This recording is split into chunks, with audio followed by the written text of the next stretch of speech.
showing up there. I've got the next 90 minutes, I understand, from Ross, but of course it's not my 90 minutes, it's with everybody. I just happen to be the main speaker for that. So what I'm going to do is start by sharing my screen, which I think I can do here.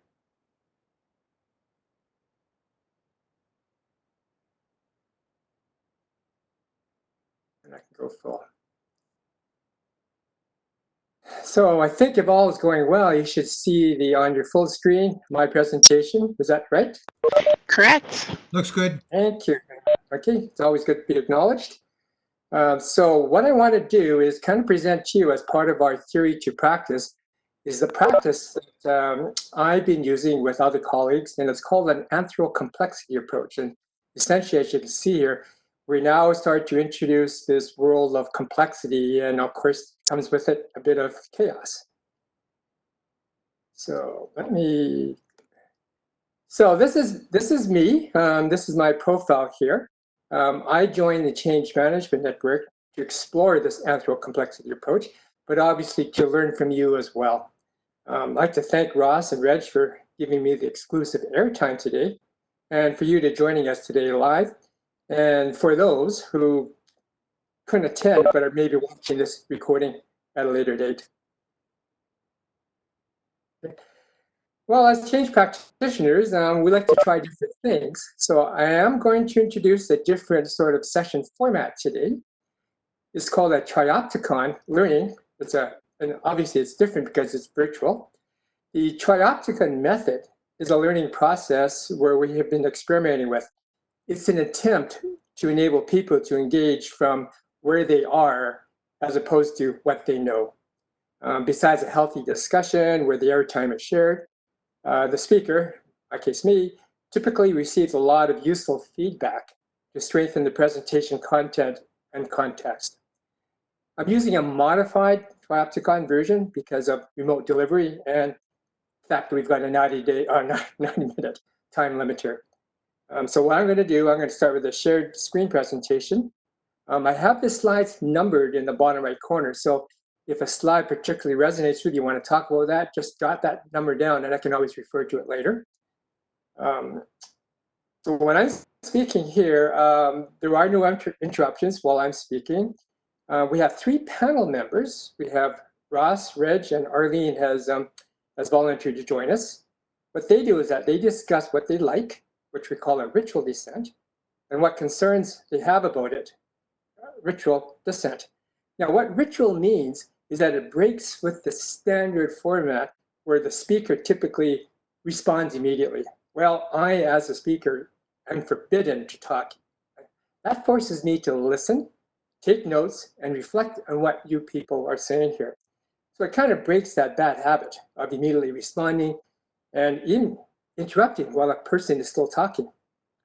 Now, as the audience, you will also stay silent while the panel members are exchanging. And we'll do that for about 15 minutes. We'll see how that goes. When it plays out and carry on. Meanwhile, you're encouraged to use the WebEx chat panel if you want to jot down some notes. I'll be kind of monitoring that. And I've allotted, like I said, about 15 minutes for the panel discussion. Then it's your turn as the audience. We'll look around maybe 15 minutes here. You can talk about anything that you want, what Ross, Reg, Arlene said.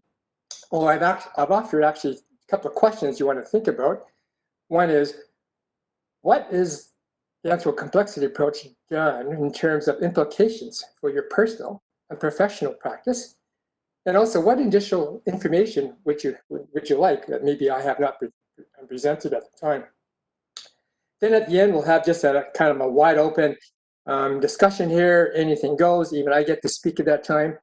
And at the end, I'll see if I can kind of wrap things up in a presenter summary and summarize maybe what the key learnings that we picked up as a group today. So I'm going to start with a simple model. This is from Franklin Covey. I used to be, I guess I still am, a certified trainer for 7 Habits Highly Effective People. We actually use a change model called a see, do, get model here. And if you can see, it's a very simple one here. It's about seeing what beliefs, mindsets, paradigms, models you have, And because of that, you do some things, which we call behaviors, and then you get something, which we call, of course, is results. So we can look at different levels as well. The first level is the individual level here. And the paradigm there, of course, is you see the world not as it is, but as you are. As a result of that, you do habits, and then you get something. And what we say in Franklin is that what you get is trustworthiness. The fact that people look at you and like what you do, and they feel that they can trust you. So here's the sort of models that have been used, and I'm sure that as change practitioners, you're aware of them. There's Lewin's model. There's a Kubler-Ross model as well. Then the next level going up in this approach is that we look at the team. So here it's all about seeing how we can work together synergistically. To do that, we have to clarify roles and build relationships. And what we get out of that is mutual trust. Right. So here's some things that we've got for the team. Tuckman actually talked a bit about the forming, norming, norming, performing sort of model. I think a lot of people have seen. And actually, there's even another one. Let's bring it up here. Oops, what did I do there? All right. Go back to my keynote there. Hit the wrong button there. Sorry about that. There's another model that's come out later, and it talks a bit about crowd work, which is kind of a new concept here, but also kind of introduced this idea that you always don't have to be a team. It's okay to work as a group as well. The one that we're interested today is organization here. So the whole idea of what we want to see is we want to typically see short-term objectives, typically cash, but we also want to keep options open for long-term sustainability here. What we do is that we work in systems and network processes, and typically what we get out of this thing is people, process, technology, alignment. And these are some of the words that I know that we have been talking about as a group over time. Here are some of the models that I think have been used and produced. The first one is what I kind of learned was with Daryl Connors and his whole managing at the speed of change. So I learned about negative as well as positive change. Also learned about how to get people up the commitment curve in order to achieve results. Okay. And then a couple of real important models in my life anyways that came out is that you got Carter's. Carter came out with this leading change model in 1996. Later actually revised it in 2014. But again, it's a very linear 8 steps to kind of get from where we are today to where you want to go. And then in 2003, we had POSI, and they, of course, offered their ADCAR to help people go through change. So here's today's agenda. What I want to do is take that organization sort of level. What I'm going to help you see is there's order, there's also complexity, and there's chaos. And a couple of things I want to show you today is Cynefin dynamics and narrative mapping here. And what we get from that is a couple of things. One is change in attitudes, which is a leading indicator. And of course, there are attached behaviors, which what we see, which are lag. So that's my agenda for today. So to start there, I'm going to introduce 3 basic systems in the real world here. The first one we're very, very familiar with, because it's the order system here.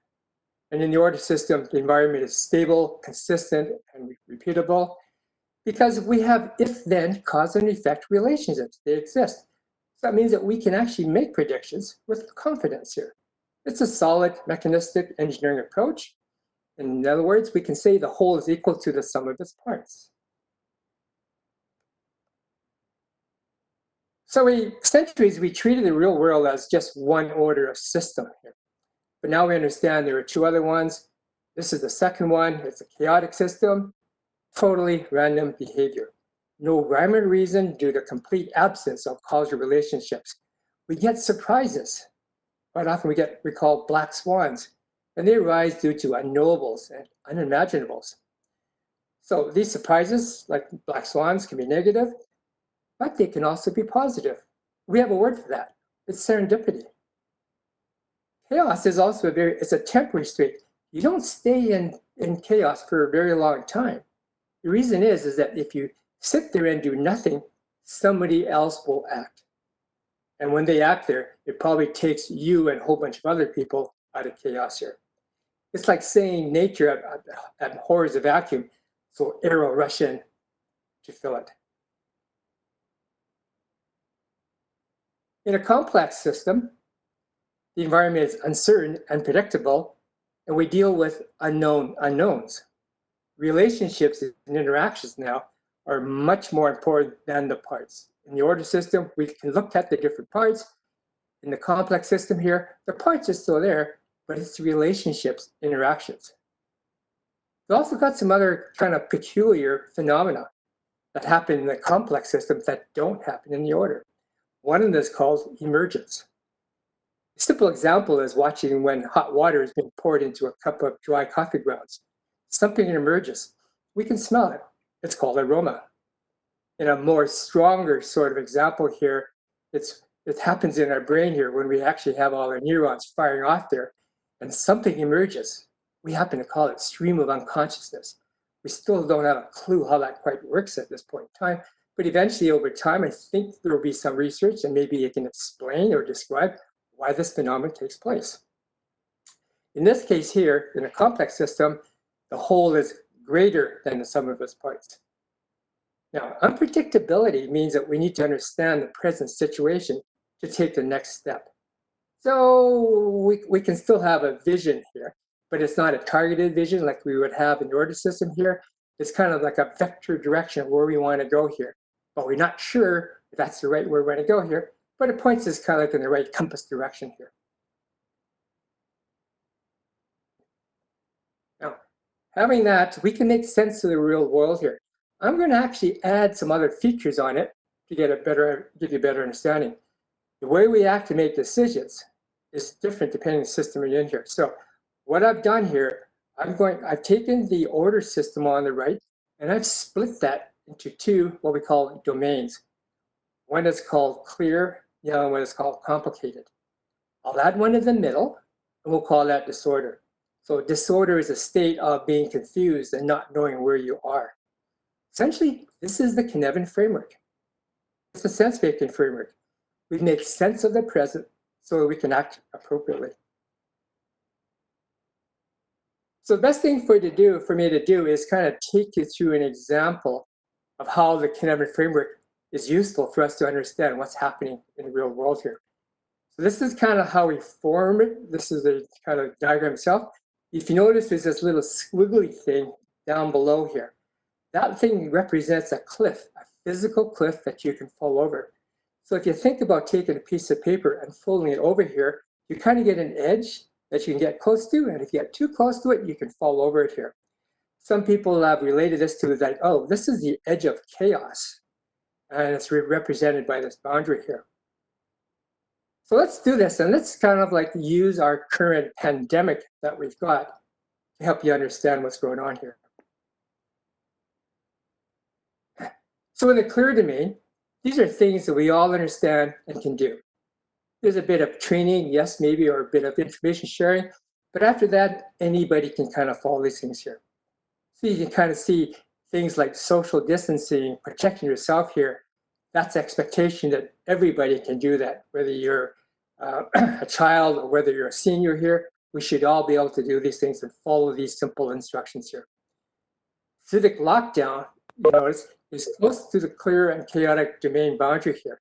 Again, the whole idea is that the boundary between clear and chaotic means that if you get too close, you can fall over and plunge into chaos, which is really entering into failure and having a catastrophe here. So civic lockdown is meant to like, don't fail. Let's flatten the curve. Let's not spread the coronavirus here. Other things just to make note of, in this extreme right corner are what we call the conspiracy theorists. You can't argue with these people here. In their minds, it's very clear that 5G internet and Bill Gates, they're the guys that are behind the pandemic here. So they openly resist government rules because they firmly believe their basic freedoms are being taken away. In fact, some people have said that over here, the conspiracy theorists, saving the economy is more important than saving lives. You can spend a lot of energy trying to convince them, change them here. The best thing is that because they're so down in the far right corner here, just leave them where they are. Or in the chaotic domain, as I say, we plunge into there and it's chaos here. So we have things that the mild forms of chaos, which is somewhat even humorous. We have panic hoarding, and I think we've all seen videos and pictures of that on the internet about panic hoarding here. And now people try to rush back into a grocery store, trying to return all the toilet paper that they bought 4 or 5 weeks ago here. We also have violent attacks on individuals. In Vancouver, where I live, we've had some real serious attacks where Asian people have been attacked by white people, being blamed because it's the Chinese virus and it's all your fault. What's interesting, or what came out of nowhere, is protests, riots, and looting. I only added this one in here the last 2 weeks to this slide here because it's just emerged here. And a lot of people are saying that these are all behaviors associated with another pandemic, the pandemic of social injustice here. As I said, you don't stay in the chaotic domain for long. Consequences delivered by others attempt.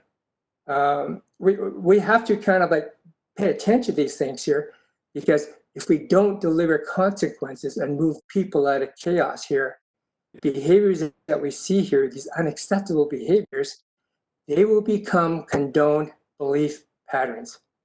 And that's how they will kind of spread. So that's why we have to kind of like pay attention, respond to what's happening in chaos here, and move people out. There are situations that are not clear in the clear domain, and obviously everyone. So we need experts to analyze the data, look at alternatives, and recommend optimal solutions here. We go to the complicated domain for that here, and you can see some of the things that I've just kind of like populated that reside in the complicated domain here. We have experts that get together and they create policies and rules that people in the clear domain can put into practice. Down in the clear domain here, that's the domain of best practices here. You just have to follow it because they've been proven. Experts have looked at it and they've kind of said, yes, that's the things you have to do here. If you notice where I've got wearing masks, that's a very interesting one because it's located near the clear complicated border because it's still somewhat being debated by the scientists and the doctors. Some politicians are trying to make rules for it. And in my case, where we live in Canada, it's not a mandatory that you must wear masks. If it was, it'd be down in the clear domain here. So it's on the border there because it's recommended that you wear a mask here if you cannot meet the social distancing kind of guidelines of 2 meters or 6 feet. So not all experts residing in the complicated domain have good intentions here. This is where you see myths, hoaxes, fake news. These are still very highly skilled expert people here, but they're expert at manipulating the public with all these different views and lies and fallacies out here. They're there, they have a purpose, intent here, and as you can see, it's close to the disorder domain here because I know for my case here, it just causes me a lot of confusion and going, what the heck is going on? The complex domain is a mix of experts, lay people, and actually where the politicians kind of hang out. In fact, the more diversified the mix, the better we are in the complex domain here. Let's look at some of these things we've got here. Reopening a retail store, a restaurant, or large plant. There's a lot of uncertainty with that here. You're really not quite sure. I was helping my my brother-in-law open up his coffee shop here. He had no idea what hours to even open up for because the morning crowd isn't there because nobody's going to work. The afternoon crowd probably is smaller because there's no moms coming to pick up their kids from school because there's no school here. So he's just kind of like playing by ear, having to what we call experiment. You kind of see what these new patterns are going to be. A lot of us are experimenting with working remotely. We're trying to find out what works, what doesn't work here. If you want to shape the next normalcy, that too will mean experimenting to see what works or doesn't work here. One that's interesting is self-quarantine. If you notice, it's positioned near the border with chaos, because it's also an experiment. You've got 14 days or more, but we're not quite sure what's going to happen during those 14 days. You may be fine, you may get sick, you may be hospitalized, or perhaps maybe die from the disease here. So that's why it's kind of like positioned there. Hopefully all things go well and everybody recovers and you're good. But it's not all doom and gloom in the complex domain here. There's a lot of exciting, rewarding things together that comes from collaboration here. Obviously, finding the vaccine, there's a lot of disciplined trial and error work that's going on with experts around the world, looking at maybe 70 different possibilities, whittling down to maybe like 15 that maybe will go to trial, and maybe, who knows, down to 4 or 5 that actually will be produced. Or you may find that there isn't a solution for coronavirus. Nobody really knows. That's why it's in a complex domain. So having given you that brief introduction to the Cynefin Framework, let's now apply that to our change management practice here. You can kind of see that a lot of those things which I showed beforehand, EDGAR, speed of change, leading change, even these linear roadmaps here, they all kind of nicely fit in the complicated domain where it's stable, predictable. We can use what we call reductionism. We can take a system and break it down into people, process, technology, fix things, and put them back together again, and they should work. We can also, because of predictability and certainty, we can actually create an idealistic future state. I did a lot of linear road mapping, for example, here, and we'd always kind of shoot for that top right corner here as where we want to get to. And essentially, with project management, work backwards to kind of create our linear road map. There are some things about that. It's a closed system, which we can command and control. There are clear boundaries, and the goal is to shoot for alignment and homogeneity. What we want there in the complicated domain are what we call fail-safe solutions here. We don't want failure to occur at all there. So we do a lot of studies. We identify risk. We do risk mitigation if risk does show up here. We really don't like variability here, so we want to kind of normalize it, find it quickly, get onto it, and kind of control all those deviations here. Now, contrast that, which is going to happen in the complicated domain, or complex domain, which is over here. Again, it's a different world, so we have to kind of like make our decisions and respond differently. We have to see things differently here. Because of uncertainty, ambiguity, we also realize that things are non-reducible. The best example, which I can use for non-reducible, is a jar of mayonnaise. You can't take a jar of mayonnaise and say, let's reduce it down into eggs, salt, oil. It just doesn't happen. So you do have to deal with the whole. The company I'm associated with is Cognitive Edge. And Cognitive Edge is science-based. Instead of human-created or socially imposed beliefs, mindsets, and paradigms and models, we look at the natural sciences, cognitive neuroscience, and of course, complexity science here. The beauty of nature is that we can actually find patterns called fractals that are stable, repeatable, and coherent. So this is what kind of differentiates the complex domain from the chaotic domain. The chaotic domain is just random. There is no kind of like patterns and some sort of formations. Actually, in the complex domain, there are patterns, but they're typically hidden. The difference between the complicated and the complex is that in the complicated, that's what we call it's causal.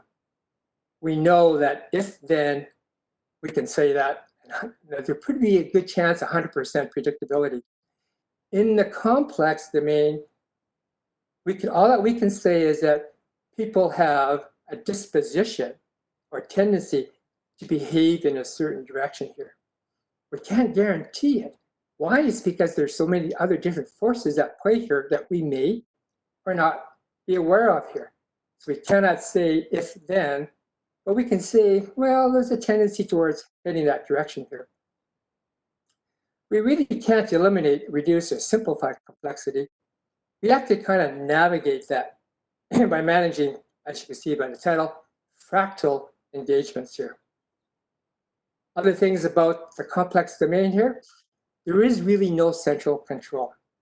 So the best example of that is the internet here. Who's really in charge of the internet? You may have some governing bodies, yes, but they're not really in charge of it. It's just a whole bunch of folks getting together here, and somehow it kind of like what we call self-manages. Some cases here, the internet is going into a dark direction, which we don't like here. And of course, it's really difficult. This is why we have to kind of like provide consequences to kind of like distinguish those undesirable behaviors and hopefully kind of right the ship here. Instead of homogeneity, what we want is diversity and what we call coherent heterogeneity here. Instead of fail safe, this is the domain where we actually want to experiment. We actually want failure because we can learn a lot from failure here. But what we want to do is what we call safe to fail. We can do experiments here. If they fail, they're not going to physically harm us or so, but we can actually manage it and control them and keep them kind of like, oh, we can learn from these things. Then we talk about emergence here. The other real interesting phenomenon is self-organization here. We see that all the time in organizations here. We always get so tied up with formal organization structures, vertical hierarchies here. But think about all the informal networks that you've going on here. We can call them cliques if you want here, or little factions if you like. These are self-organized. This is just people being attracted to something that they like in common, and they just get together and talk about it. A lot of the knowledge in organizations are captured in these self-organized sort of groups here, not vertically, but horizontally. The last one, which is really hitting us hard, is feedback loops. I mean, what the biggest example of that is look at Twitter, look at Facebook, these social media things here. Great for spreading things here, but again, no real central control.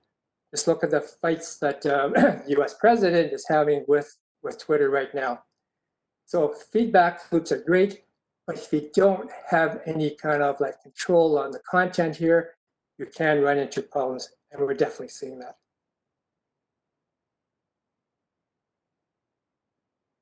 Now, before I do that, let me go back up to, oops. Let me go back a slide, sorry about that. Let me go back to this one here, start it again. Okay. There's two things I want to talk a bit about in the complex domain as our tools here. One is that I will be showing you narrative mapping. The other one is this thing called nudging. Now, some of you may have heard the word nudge. Because nudge, it actually is a science that was developed by Richard Thaler here, won a Nobel Peace Prize for that. But his whole idea is that we can look at this thing and nudge as a way of doing interventions here. Now, what nudging is this. So nudging is really giving people a choice to change their behaviors here. But it's their choice, their freedom to choose to move or stay where they are. That's what we call a good nudge. Why do we have to do that? Again, it's because we're in the complex domain, and in the complex domain here, we cannot force people to move in a certain direction. If we were in the order system, the complicated domain, yes, we can. We can force people there, force them to align, accept shared values, for example, here, or the so-called vision of a company here, and we can force people there. But typically when we force people there, we're going to do what we call yanking, shoving, or smacking. In this case here, we are guiding choices in yanking either by changing the default or maybe through incentives or even through punishment. As we're trying to get a handle on the pandemic here, we're seeing a lot of shoving and smacking. When you talk a bit about lockdown, specific lockdowns, that's a pure smack. I mean, what we're doing in British Columbia, where I live here, we're doing some shoving. We actually have a very good medical officer, Dr. Bonnie Henrys, is in charge here. She has not moved to smacking us, but we do have regulations that she says, I'd like you to observe these in order to flatten the curve. And most of us in British Columbia have taken it on here, that we've observed that. And yes, we have flattened the curve here so that we actually can go into reopening now with some confidence here. Okay. This happens to be a more advanced version of the Cynefin Framework. It's called a liminal. Now, what liminal means is a temporary holding space during a phase transition or boundary crossing. There are two liminal spaces shown by those green lines here. So most of us on this call, I believe, have some expertise in the change management field. We each have knowledge and skills to engineer social technical solutions using cause and effects tools. We really know in the complicated domain how to use a hammer. And because we're good at using a hammer, we're really good at pounding nails. Nothing wrong with it all here. One of the key things about the Cynefin Framework here is that all domains here have equal value here. There's not one better or the other one, or it says, oh, we must go to this one here. You can be in all domains at any one time, and they're perfectly valid. It's a concept that we call bounded applicability. It's just knowing where you are, and if you know you're in that domain, that's what you follow. You follow a good practice or best practice. Or if you don't really know, you do something that's called emergent. If you are able to follow a traditional change management method, ACR, leading change, whatever, then fine, stay in the complicated domain and just do it. But if people question the hypothesis of the idealistic future state, and you're finding that you're trying to get people to buy in with more information, and they just don't get it, and they're resisting here, well, guess what? You're in the complex domain here. So you got to time box your complicated domain sort of interventions here. And if you find that you're still getting conflict, contradictions, and you can't resolve with it real time, just appreciate that, okay, this is not complicated, it's complex. Then move over to the complex domain. And when you move over there, leave your complicated hammer behind, because if you start hammering away on a screw, you're going to have troubles here, because we have screws, let's say, over in the complex domain here. You need to understand what the screw is all about here. You need to understand. This is a three-dimensional view of the Cynefin. And this is important too, because we want to talk about energy differences at the boundaries here. The real power of the Cynefin framework isn't the framework as it is. It's the power of moving around the domains here. And you can see it in this 3D diagram here, how you can move around here. But appreciate there are different elevations which represent different energy levels required. For example, if you go from, and I'm showing the old one here where it shows obvious, we've recently flipped that to clear. When you plunge down that curve, the boundary into chaos, people that want to recover realize it's a lot of effort to get back from the chaotic back up to the clearer obvious here. That's why we have this big, big cliff that we're showing here. In the complicated domain, it's fairly easy to move into the complex domain. Think of boiling water as a physical example here. Water in a liquid state can be physically contained in cups, jars, or a pan. We need heat energy to raise the temperature to the point when water vapor and steam emerge and gas is created here. Not a lot of human effort required, but if you want to move back from the complex to the complicated, there's a lot more effort that we have to put into, like we have to set up condensation equipment here and ways to capture the gases here. If we want to purify the dirty gas, we have to hold and filter, allowing the sediment to settle here. So all this action is required here, and it takes place in that space, the liminal space between complex and complicated here. It's natural for us humans to expend the least amount of energy possible here. It also helps explain why the status quo is very comfortable, since no outlay of energy is required. What I've described to you in the boiling and condensing water cycle is what we call the blue loop. It's the exploit cycle here. It's a continual looping movement between the complicated and the complex domain. The blue loop is what agile project management and software development is all about here. It's doing cause and effect coding in the complicated domain, then moving into the complex domain to validate the work with users, and also maybe confirm that the work environment hasn't shifted for the sponsors. You kind of like wait to collect all your understanding in the liminal space there, and then when you're really sure that, yeah, this is right, then you go back into the complicated domain and carry on with your coding here. If you're familiar with Scrum and sprints, these activities take place in the liminal space.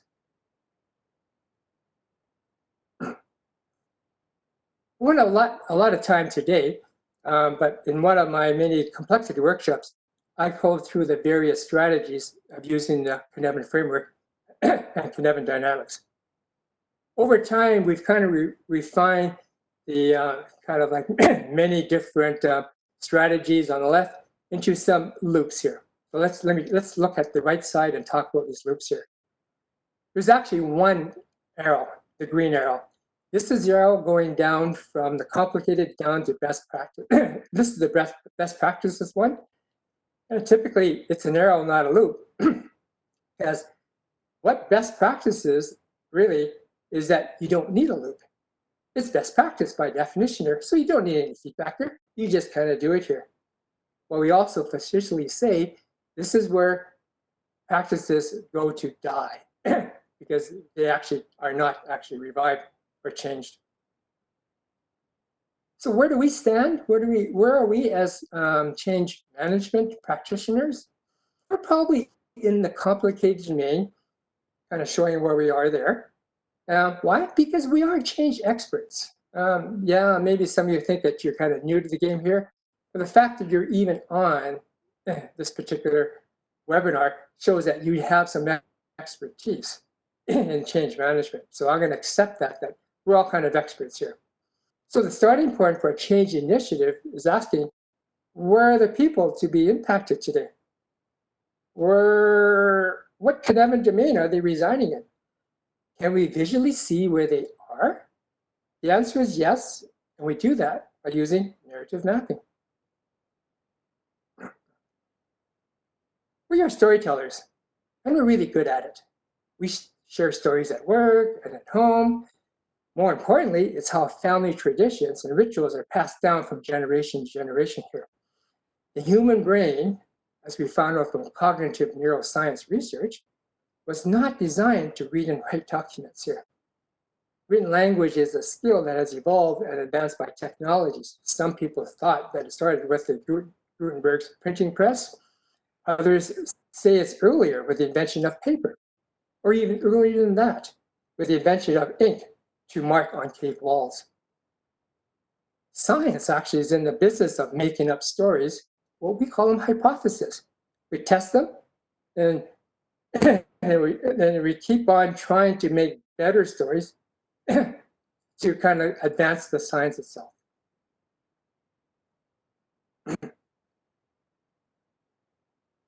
Now, you've heard me use the word story and narrative. I just want to have a quick slider to show you what the difference is.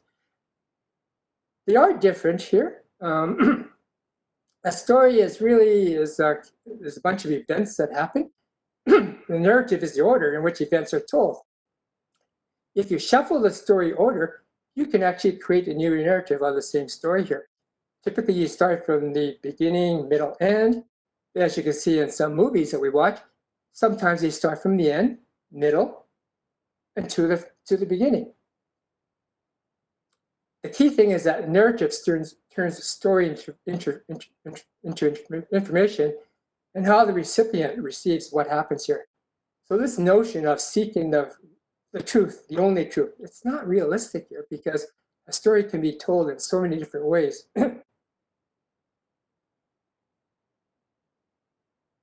Our story collecting idea has been actually in practice for many years. We actually call it distributed ethnography here.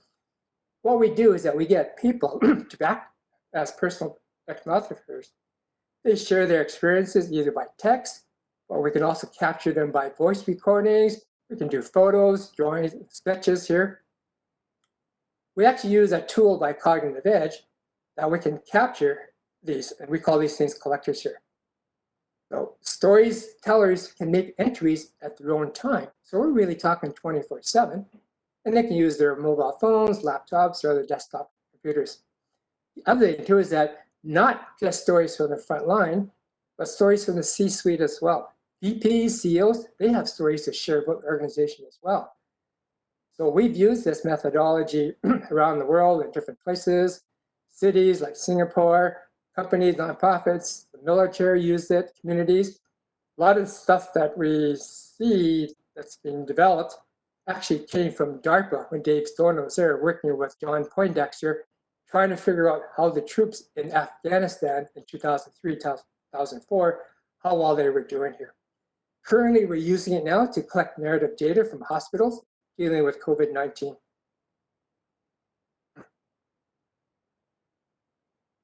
Now, what I did last couple days ago when Ross published it on the network, I sent you a link where you can actually test the tool now. Hopefully some of you had a chance to do that. If not, by all means, it's a bit of a demo. You can get out there and start playing with it here. But what we do is that we actually get people to signify their meaning behind a narrative. The whole idea is that we actually create these things called triangles or triads. We have 3 elements here, and they're all kind of like equal value. So there's no preferred choice, no right or wrong answer. So you compare that with the Likert rating scale, where from 0 to 9, you know what the ideal score everybody's looking for is the 9. Here, there is no right or wrong answer here. You just kind of move your ball around and click it where it best reflects your experience here. A simple example is, how did you spend your time yesterday? Sleeping, eating, working. Again, it's all up to the storyteller to kind of like position the ball where it's going to be.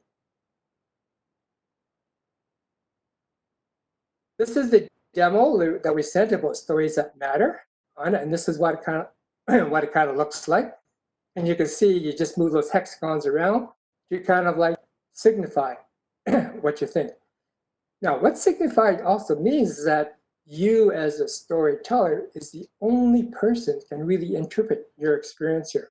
So there's no middleman, there's no internal HR analyst or external consultant that's going to say, oh, I know what you kind of mean. This is what I've seen this before, all that sort of language here. The answer is no, you can't. The only person who has the authentic voice is the storyteller. So we give that storyteller the opportunity to signify their stories using these dyads. As I said, mentioned about the soldiers in Afghanistan using it. The bargain with the soldiers were that, okay, when you go on patrol, what we want you to do is report multiple observations while you're on patrol at the time that you're there. So when you take a kind of a break, stop, kind of signify a story, share a story there. All soldiers are carrying smart devices here. And in return, if you do that here, you don't have to do the weekly patrol report. And if you think about it, the weekly control report actually is not that valuable. Why? Because we have a tendency actually as to kind of like create stories, fill in the blanks to tell better stories that put us in a positive mood as time passes here. We really want to capture what the storyteller is feeling at the time when the decision was made. This is the output that you kind of get. This is what we call narrative maps. And again, you have the link on the Change Management Network, where you can actually click a button here, and you can actually see how the stories are graphically represented here. This is using this tool called SenseMaker. It has the ability to take qualitative narratives and convert them into quantitative data points and we can generate maps from these things. So each dot that you see on here actually is a narrative. And you click on a dot, you can actually read it, so you can understand the context. For executives, this means this is a direct pipeline to the frontliners.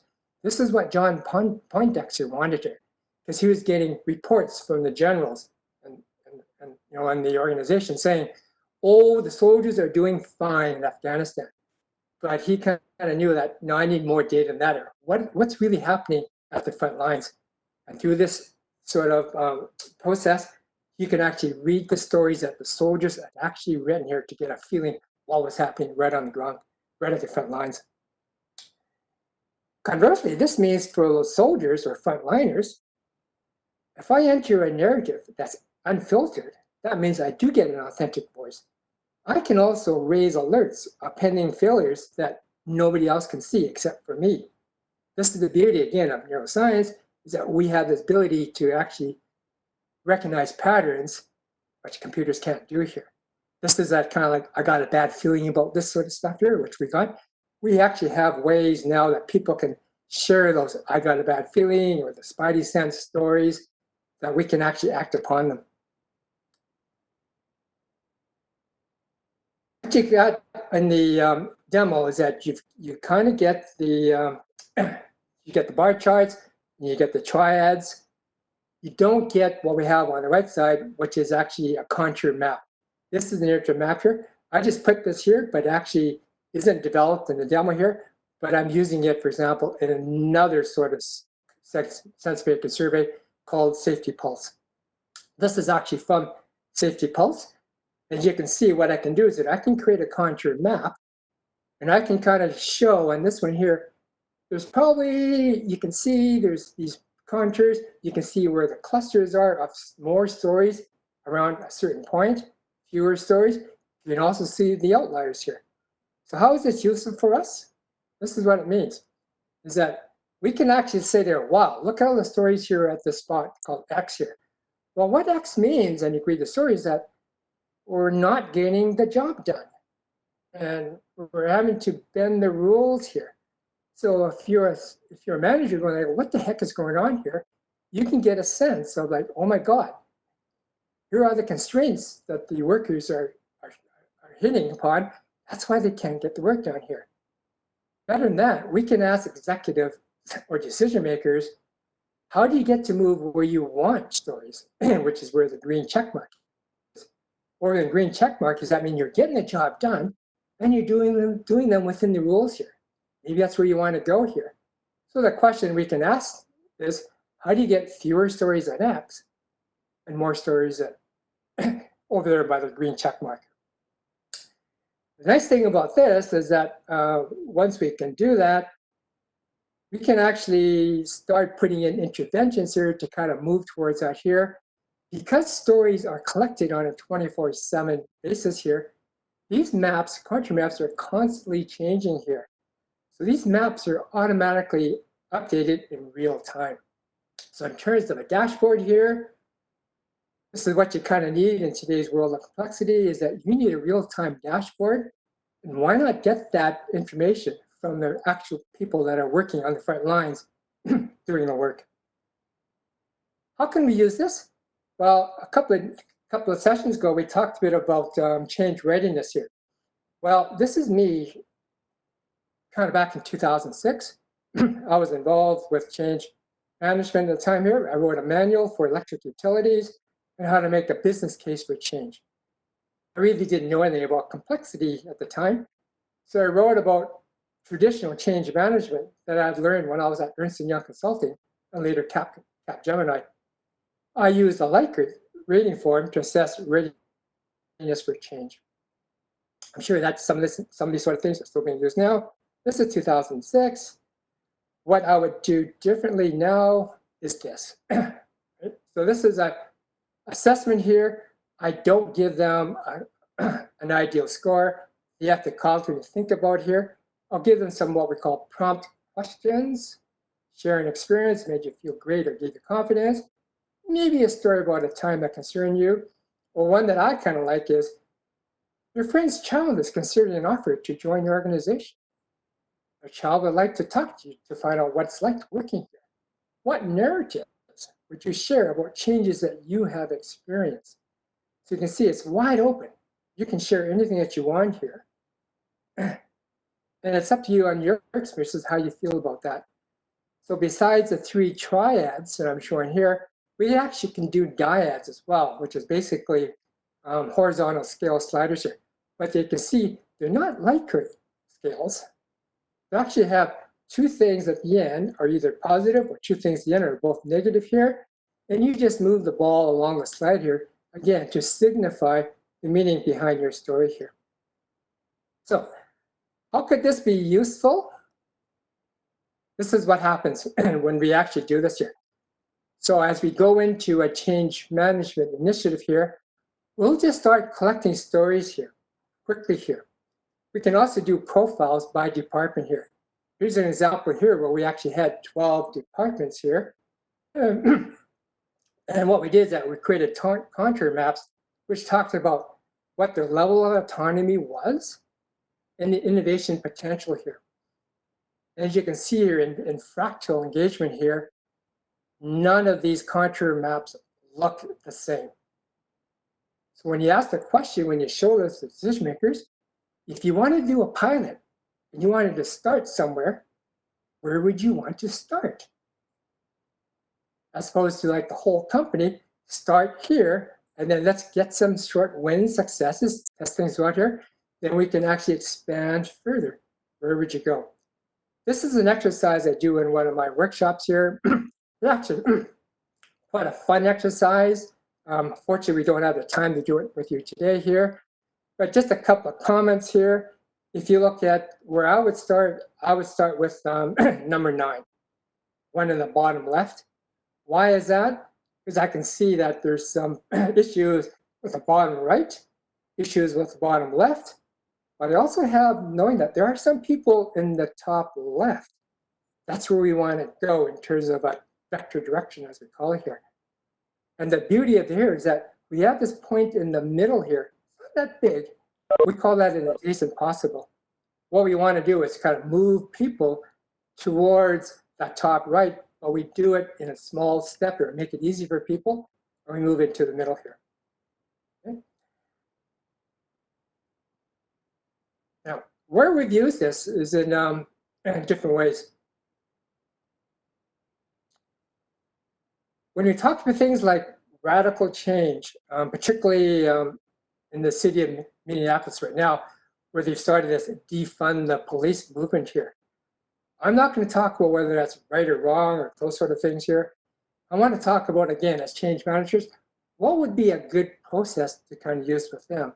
And we're suggesting here is that really what you want to do as a first step here, before trying to engage people in conversations, is to map their attitudes. Where are they actually today here?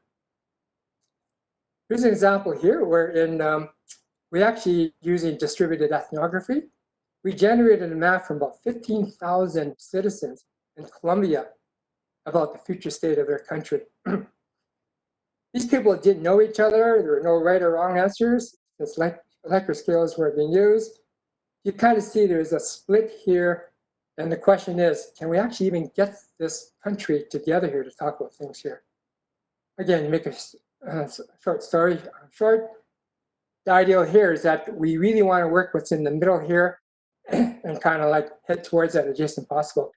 If you'd like to know more about that here, Dave Snowden talks about that in this TEDx video here. He kind of talks about how this kind of worked here. This is how we kind of manage the evolutionary potential of the present.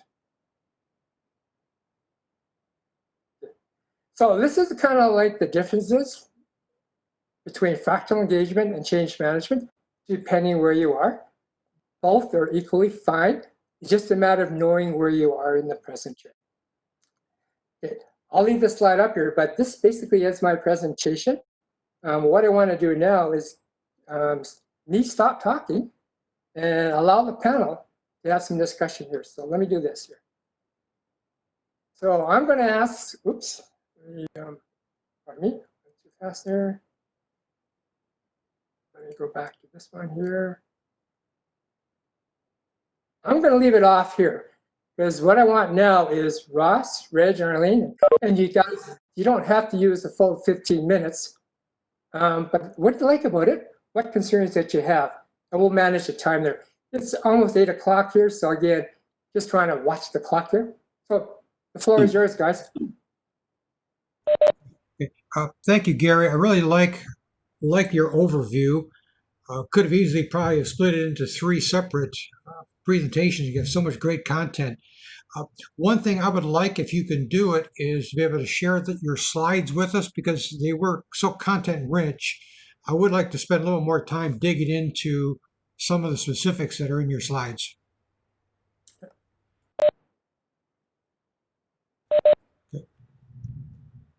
Okay. Let me also. Arlene, Reg, your comments here. I don't speak right now, right? Because I'm just listening, taking notes. Okay. One other area I'd like to know a little bit more about, and this goes back to some of the work on the Cynefin model and how it's evolved over time. I saw a first generation of this years ago when Dave Snowden presented it at a knowledge management conference. And at that time, he made a very clear distinction that these were not quadrants, 4 quadrants, but were domains. And the way he drew the chart with the kind of like that void in the middle was to indicate that it wasn't a clear 4 quadrant 2-dimensional or matrix per se. But at that time, he did not really label the center, but you've got it labeled as disordered now and called it a 5th domain. But there wasn't much time spent on what that 5th domain is. And I understand that there would be a difference between that and chaotic, but I don't know what I would do any different if I found myself in disorder versus chaotic. Okay, Gary, Reg, or Arlene? Hi, Gary. Thanks for that. It certainly helped me understand more about the theory that you were talking about. I guess one of the things I would question, I get to the level of tactical activity. What would you use the information to do? And also, I guess I appreciate the understanding this. I do see it from a survey perspective. And I guess my first question is, who would your audience be for the results of something like this? Is it leadership at a certain level cut off, not really going down into the organization? Or, are you sharing this feedback with the people telling the stories? Those are questions I have, I guess, about it. And how do you know whether to act on a grouping of stories or not? Are they, are you saying this group is a good group of stories? You mentioned, that people in the left lower quadrant would be the area you'd want to work with first. Is it because they're receptive or because they're negative? That's another question that I would have. Okay. I'm going to let Reg talk because I know he's got a lot to say.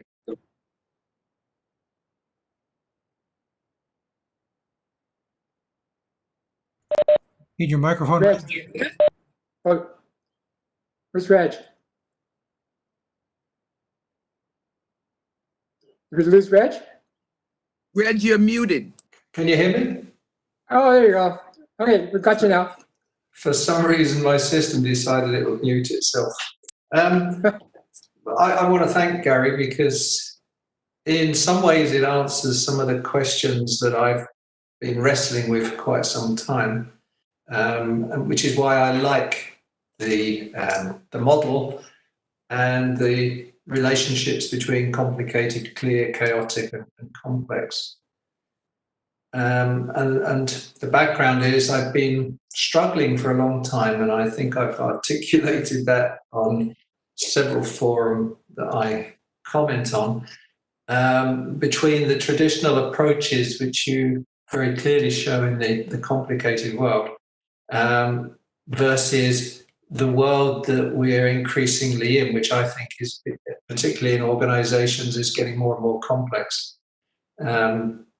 for many, many reasons, from the struggles of young people fighting against the industrial age models of business, and all the things around that, but also technology changes and the issues around those. And I think that we're more in the complex world today than we are in the complicated world, and that sort of clarifies some of that for me. And so the challenge I feel, and this is to Arlene and Ross, is the models and processes and theories of the complex world and the chaotic world, as we move more and more to the quantum age, and make sense of it. What do we need to do differently? And I think what Gary has shown is a more modern version of what we've been using for centuries, and stories and things, as a person involved in my prior work with listening to people for other reasons. Stories tell us a hell of a lot, and it's how we make sense of those stories is the key to success of using stories. And I think the model and the mapping system is a step forward. Up till now, most of that's been done by the individuals and their own brains. And so I like the model of moving stories into some visual artifacts. And I've got lots of questions around how we can more easily move around the complex world and help our clients that are sitting there. Yeah, this is Ross. Gary, let me ask another question too on the mapping.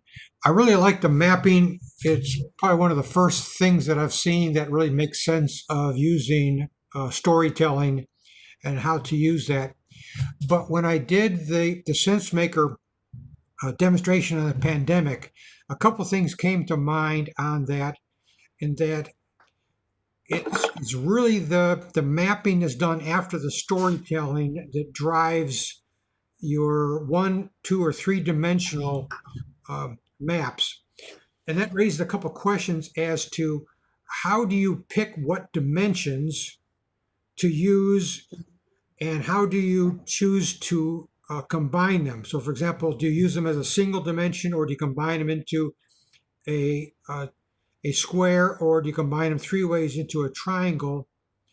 And I also struggled greatly with the ratings themselves, as like a lot of survey difficulties of how do you define words that may be different between people, and rater reliability. Because if I went back and did the same rating again, I'm not always sure I'd give the same position in a triangle, because I was thinking about it very situational. And if I think about it with a slightly different situation, my placement might be different. And But Ross, isn't that the idea? Because you are changing the whole time, and the traditional approach is very static and takes 6 months to process and get to the client, whereas this is in real time. And if you come out of a messy meeting, you'll be in a different emotional state to some other time. I agree, but if that gives me basically a multiple position myself as how I think about different, that adds another layer of complexity, then trying to compare my difficulty of where I place myself versus where somebody else places themselves. And to some extent, does that messy up the map then for making any sense out of it? So it's basically back to the survey question design themselves and problems that come out of that. Yeah, okay, thank you. Okay, go ahead, Gary. Okay. Very, very good, though. Okay, Arlene, any final comments before we turn it to the audience?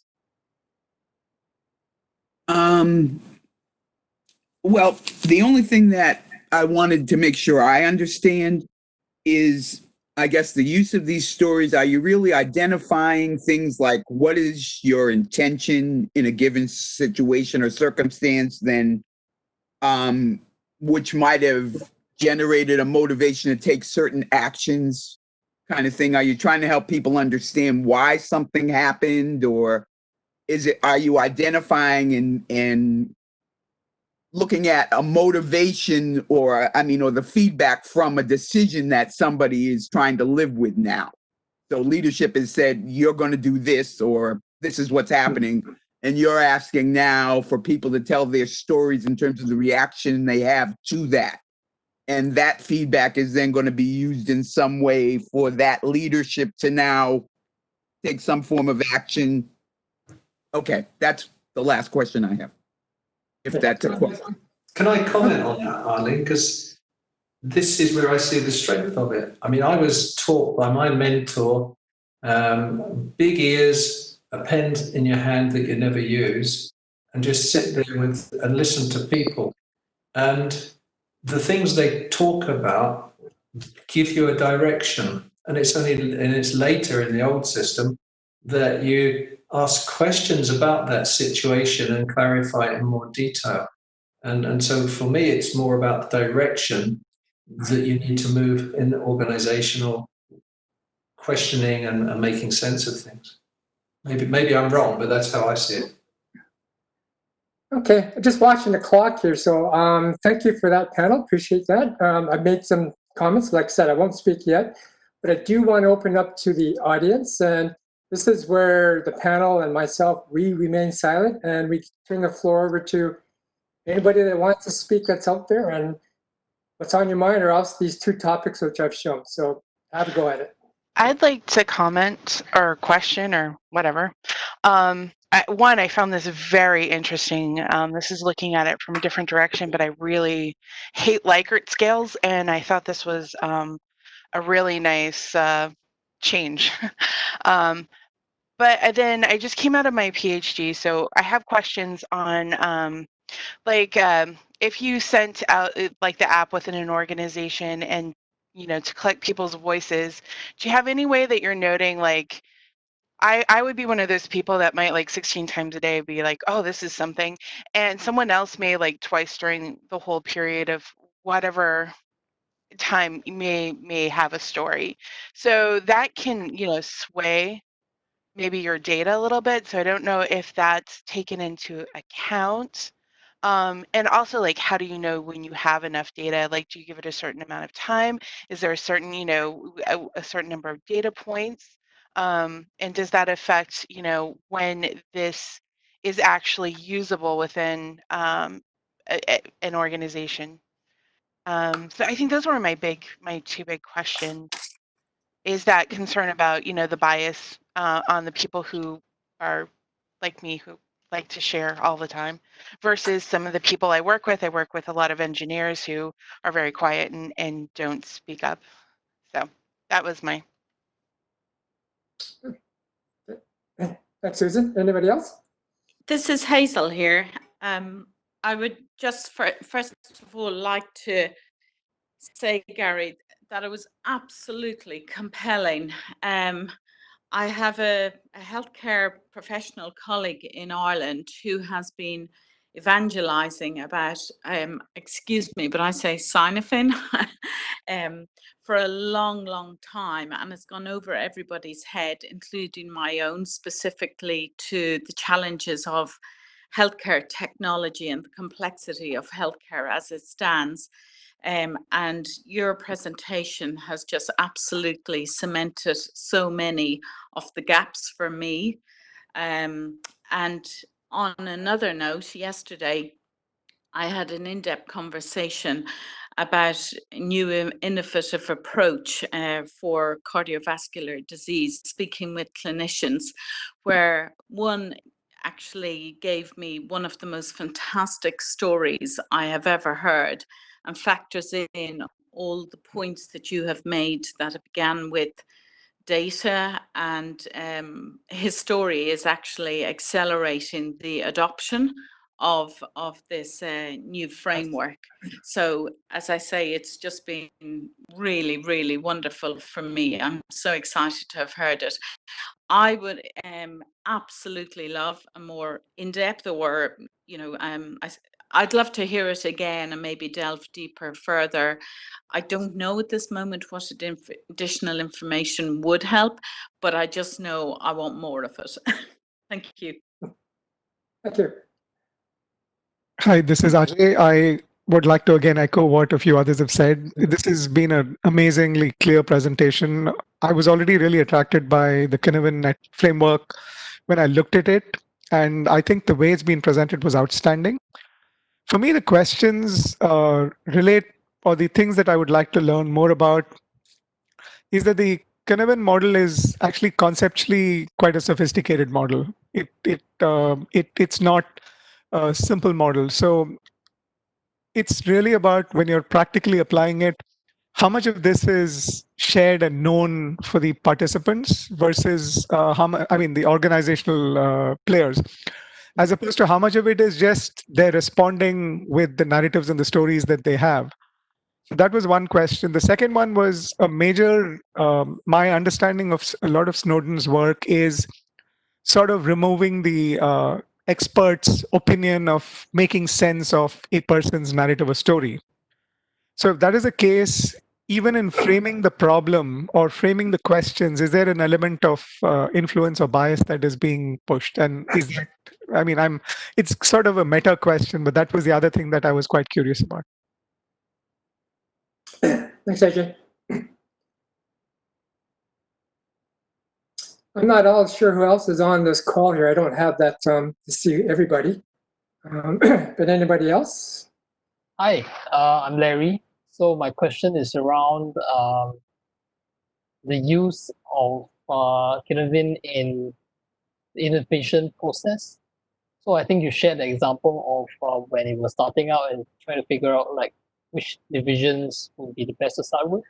I'm also interested in like viewing the innovation process and when things get tough, and like where else would you find good use of the framework? Okay, got that, Larry. Thank you.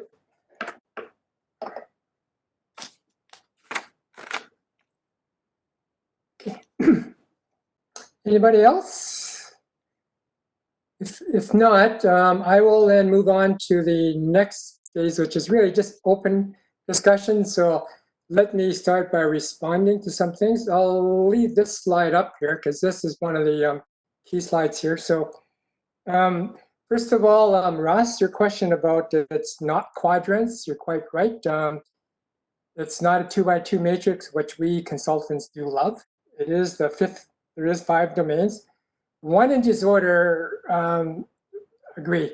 We have not spent a lot of time developing that, but in the past year, Dave Snowden has spent a lot of time looking at that, exploring that. In fact, I haven't shown it today, but he's actually been renamed the disorder domain into something he calls aphoretic/confused. Some of us are still scratching heads like, where's Dave on this thing here? Some of us have said, let's leave disorder, like I've done, or else change it to confused. But essentially what we're saying is that when we're actually in confused, let me just, actually do have some slides for that. Let me just show you that. Can you see that slide here? Okay, so typically what's happening is, as pandemic as an example, let me just open these slides here. I had these kind of like ready to go. Is that we're actually probably in the clear domain and we're humming along, and then all of a sudden, bang, we get hit by a catastrophe like a pandemic. We get all plunged globally into the chaotic domain here.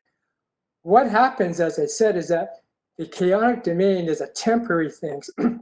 Something will happen, something will change. We try to stabilize to get out of here because we cannot survive in here.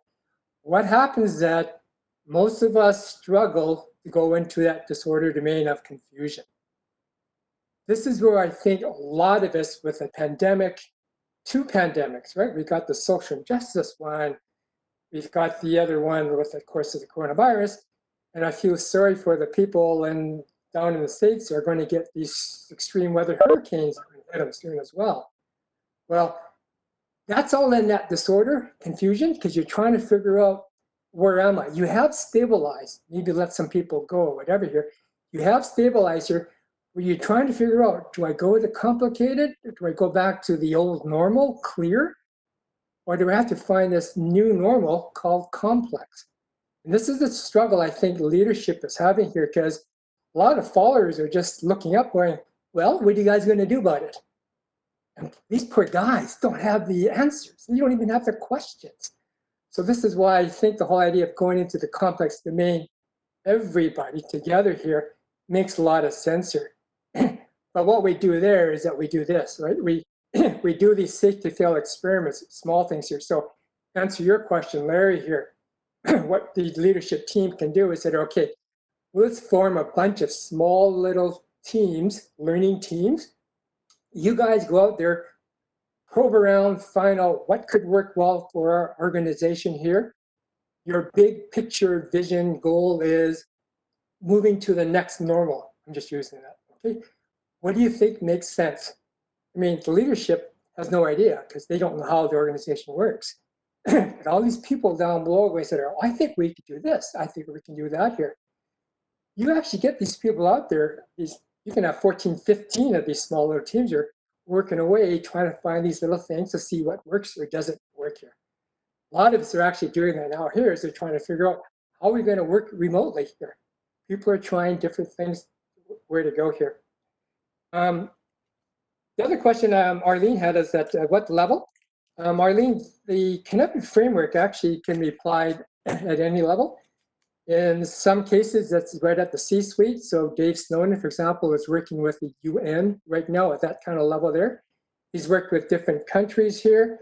But we can actually even take the Cynefin Framework and we can use it right down at the tactical level here. So a lot of SWAT teams have been trained in how to use the Cynefin Framework here. So they appear on a situation here, they look at it, they assess it. Is this complicated? Is this clear? If it's clear, then let's use standard operating procedure here and resolve the situation here. Or they may decide here, no, we don't quite understand what's going on here. We need to kind of test some things here, experiment, talk to some people here if we can here. They move into the complex domain here. So it kind of varies where it is. And essentially, like I said, it's a decision-making tool that can be applied by, by anyone. The question that, just see, I think it was, it could be Hazel, but the idea of stories is very, very compelling. Totally agree. This is why when we show these maps here, we tell the decision makers, don't look at the stories. As soon as you look at a story or two here, you're going to get yanked, pulled in that direction here and want to fix that story. It's not a bit about the story. It's all about the system. What is the system doing that's causing these people to behave this way here? So we try to stay high as much as we can, looking at what we call the system constraints. What are the rules, whatever that are at play here that are causing people to behave this way? If we were to change some of these rules, policies, what sort of new behaviors would actually take shape? This is the question we ask, like, where do you want more stories like this, fewer like that, or we get them to change the constraints? The stories are there because they provide the context, but we don't want to kind of get stuck looking at stories. The only stories that we may want to pay attention to are the outliers. Because maybe this outlier, all by its teeny self, when you click on the dot, read it, that's some wonderful new idea that nobody else has thought about here. You may want to just take a quick read, then decide, this is worth exploring or not worth exploring here, because there's not enough energy around it to make it happen here.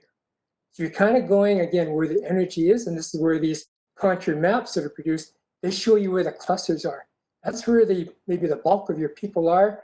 That's the people that we got to start shifting towards what we call like an adjacent possible. And this is what I'm kind of showing in this diagram here. That yellow area there is trying to move in towards that spot there. The question about choosing these triad dimensions here, There's a lot of research, Ross, that goes behind that. When I built the safety pulse triads, I went through like 6 months worth of research and safety science. What I'm looking for is evidence to kind of say, what 3 points make sense? What would work here? It's still trial and error. There's no magical ones here. But what we've developed over time is a huge library of them. So when we design with a client, okay, let's pick which signifiers, which triads and dyes would you like. Here is a whole library of these things that we know have worked in the past, over the past 10 years. Which ones kind of make sense in your context, which may not make sense in somebody else's context. So we try to design it and tailor it for that particular client, what it is. Then what we can do to answer, I think maybe it's Arlene's question, is what are the prompt questions that we kind of ask? We can ask prompt questions at a very high generic level here. Or we may want to take a deep dive. we may find in safety, for example, we have an issues with forklifts. Well, then let's ask some questions specifically around forklifts to understand why are we having difficulties with forklift accidents here? And collect some stories around that. So we can actually use that kind of high level first cut survey and then develop subsequent surveys that zero on a particular area as well. And then we can do some more learning and actually take some more actions because of that. AJ's question about Cynefin. Just a quick one here. There are times when I'll go into a client here and I won't even show the Cynefin framework until they're ready for it. I would just take them actually through what we call an anecdote circle, introduce the whole idea of sharing narratives and stories, which I'd like to do anyways, and start kind of building a map with them. Once I have the map there, what I can do, depending if I want to, I can kind of go like, oh, there's some simple solutions for these ones here. We can just do it. You know, those just fit in the clear domain. I can take a Post-it note, stick it in the clear domain. There's another one here that's arisen, and we go like, well, we're going to have to get some experts around. We need to develop a team around that one here. We put that in the complicated domain. A lot of the stories that we kind of hear are, well, it's about the culture. It's about the union and management relationships. Those are really tough, right? So they're in the complex domain because we need to understand, need to probe. Maybe we have to do some experiments, change around some constraints to see what we can make and we can shift. Again, it's all about disposition and trying to shift people, and not 100% predictability that they will or won't move. And that one there. I agree. I think what I try to do in 40 minutes is give you kind of like a whole bushel of what this practice is. So if we can find different ways where we can actually do segments and do a little deeper exploration, I'm open to that as well. I'm actually doing some work with AJ right now. AJ has joined the Cognitive Edge Network, and kind of like there's a whole bunch of other stuff that we have, another network where we share stuff here as well. So if you want to kind of like take a drink out of the fire hose, we can do that. It's kind of tough. I prefer to kind of like give you a little bit of a sprinkler with today and test that. And if you like where it is, then you can come along with the ride with me and others. Okay. The other key thing I think goes back to what Ross and Reg were talking about is timelines. Reg, I think you're quite right, is that the story I told this week and what I knew may be different than the story I tell a week from now. What we can do with the database is that we can actually timeline it.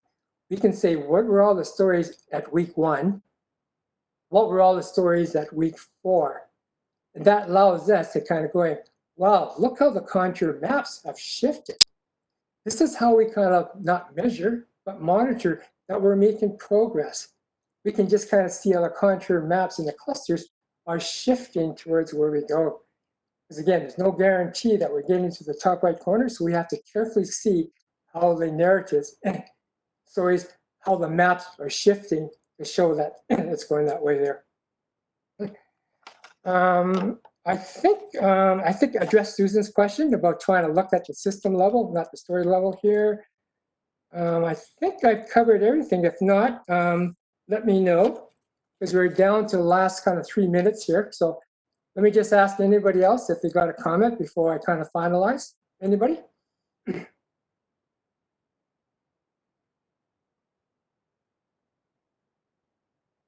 No? Okay, so let me just end, let me just end with this one. I won't go full screen. Can everybody read that, or do I need to go full screen? I'll go full screen. I can do that. There, okay. So this happens to be a summary slide. Again, this is all takeaway stuff. So Susan and other folks here, Hazel, I'll kind of like somewhere stick this final from Ross and Reg, where I can stick this to make it available. You can look at here, and hopefully this will generate further discussions here. I'm just showing what fractal engagement is in the complex domain and our traditional change management order. Again, both are fine. This is a both and, not an either or. You just have to know where you are to make it kind of work. But a line by line comparison, you can kind of see the differences between. There are some things I did not talk about, abductive reasoning, adaptation. Didn't talk a lot about the power of rituals, other than we use it here. And didn't really talk a bit about Pareto and Gaussian as well. Those are other topics that we can definitely talk about as well. So on that note, I think pretty well we've come to our time, Ross. So I'm going to turn it back over to you. I think I am. Yeah. Okay, thank you very much, Gary. That was great. I will get this basically processed and put the recording up. And I may have a few other questions that we can address in the recording discussion area. Okay, Reg, any comments that you might want to have as a wrap up or to talk about Ivy's presentation next week? Once again, thanks very much, Gary. I really did enjoy that. And what I would really love to see is more in the discussion on the network about different approaches that can be used in the complexity area, because it's about being in this system rather than working on the system, and that are different from the traditional approaches that you outlined for the complicated system. So I would really enjoy a discussion there so that we can learn how to approach it differently, having this basic understanding of the model. In terms of next week with, sorry, go on. Just say more than happy to share any more that I've got with you guys. Okay. Next week we have Ivy Lewis, who is a member of the board of PMI, the Project Management Institute, covering the very interesting subject of project management and its role in and its association with change. Increasingly, the boundaries are getting very, very blurred.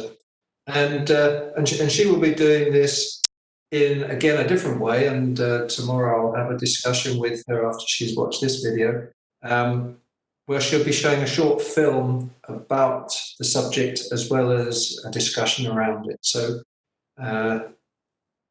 what I can suggest is if you've got a lot from Gary, then the next step is project management, and we've covered the change management, we've covered the models towards change, project management, and consultancy last week, so we can start pulling that together on the network in our discussion. So once again, thank you very much, Gary.